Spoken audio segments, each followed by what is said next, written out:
Sonic Forces is the latest mainline Sonic game released in November 2017 on all major platforms. This review is based on the PC version.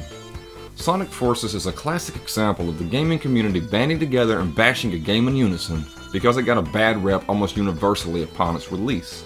After recently playing through it myself, I realized that hate was unwarranted, unfair, and I believe this game deserves another look. Sonic Team did an amazing job with this game, and not only is it one of the best Sonic games in the series, it's easily one of the best games released in 2017. Sonic Forces was developed by the main designers at Sonic Team at the same time as Sonic Mania was being developed by the fans who Sega hired to make that game. I believe Forces was overshadowed by Mania's success. Not to take away anything from Mania, as it's a wonderful game in and of itself, but Forces deserves some appreciation too. The plot revolves around Dr. Eggman, or Dr. Robotnik, as he's known in earlier games, who finally succeeds in taking over the world. It's up to the Sonic Forces to stop him. The Forces are a collective of Sonic and all his friends from past games, including Tails, Knuckles, and Amy. Series fans will see many familiar fan-favorite characters take part in the Forces, including Silver and Shadow the Hedgehog, as well as more obscure ones like Vector, Espio, and Charmy B from Knuckles Chaotix. It's nice to see them playing a big part in the story. Old villains are brought back too, including the underrated Chaos from Sonic Adventure and fan-favorite Metal Sonic from Sonic CD. It's really great for series fans to see all these different characters together in this game. It makes the whole game feel very epic indeed. The game introduces a new villain, Infinite, who messes with people's heads to create illusions and madness, drawing his power from the Phantom Ruby prototype which is fused to his chest. This will be the main antagonist you are fighting against as the story unfolds. For the first time in Sonic series history, you get to create your own character, referred to as an avatar. You can pick from several different species including rabbits, cats, wolves, bears, birds, and hedgehogs. You then customize them to your liking. It's simple and easy. All of the classes play the same for the most part, so don't get too hung up on which class to pick. Just go with what you like. This character you create will play a main part in the story, joining up with the Forces and helping to stop Dr. Eggman and Infinite. There are 3 different gameplay types in this game: Modern Sonic, Classic Sonic, and Avatar stages. As Modern Sonic, you run through the levels at lightning fast speeds, collecting rings along the way and jump attacking enemies. You can boost through at breakneck speeds by pressing X when your boost meter is full. The speed in these levels is insane. Sonic Team really perfected the style of gameplay that Sonic is best known for in this game. Past games were known for having lots of glitches in the levels, where you would fall through them a lot, but these stages are really well polished. They are a blast to play. The classic Sonic stages play just like the old Genesis games, but they use 3D character models on a 2D playing field. These are so fun to just pick up and play, and easily one of my favorite parts of the game. You simply run and jump from left to right to get to the flagpole at the end of the level. Finally, with the Avatar stages, they play similar to the modern Sonic levels but not as fast. Instead of boosting through them, you use your grappling hook with A on enemies and objects to fling fast across jumps and gaps. You equip different Wispons to your avatar when customizing them, and this is your weapon you use in these stages. The RT button shoots your Wispon attack, which can range from a burst of fire to a lightning bolt. You unlock different Wispons as you play, and some of them include added effects, such as starting you off with a shield or giving you extra rings.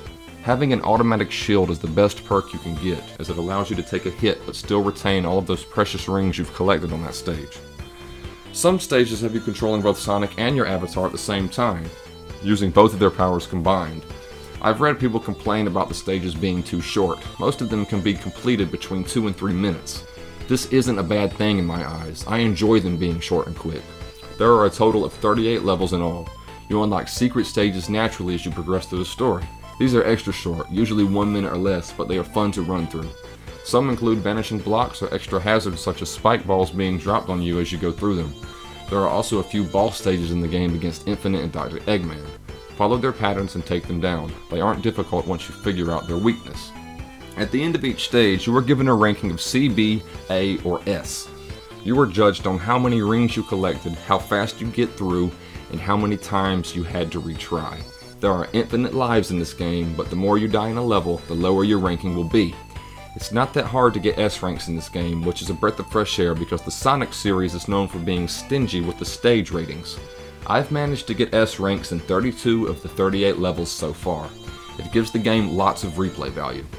On top of earning the S rankings, there are 5 red rings to collect in each stage. These are scattered all over the place and can be easily missed.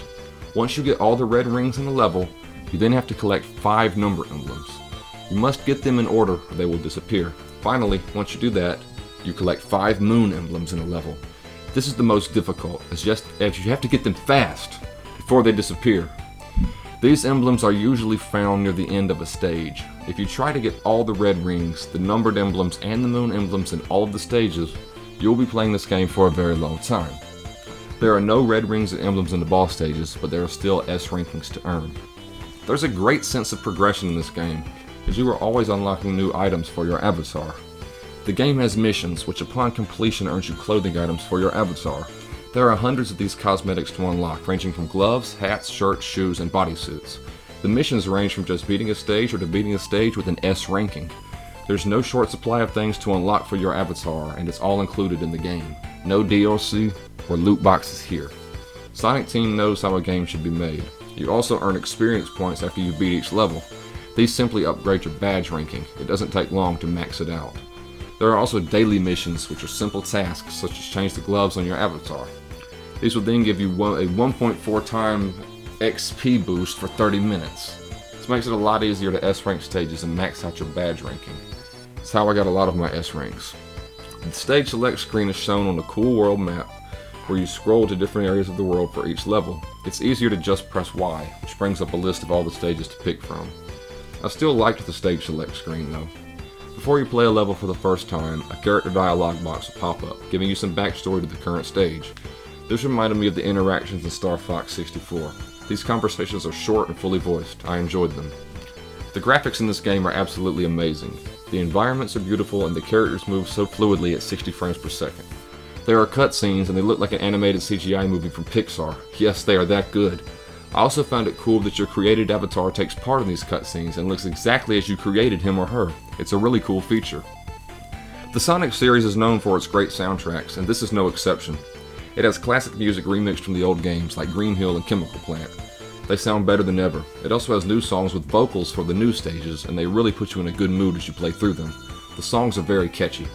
There is a song that plays when you double boost with Sonic and your avatar, where you mash X and you both combine forces and go really fast, and it captures the essence of the insane amount of speed that is flashing across your screen.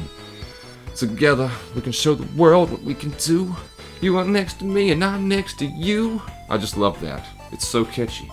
The game really pulls you in with its great soundtrack. The controls are simple and responsive. This game is meant to be played with a controller. I used the Xbox One controller, which is by far the best controller to use for PC. Anyone can pick this game up and play. It's got something for gamers of all ages. In closing, I'd like to say that Sonic Forces is a great game.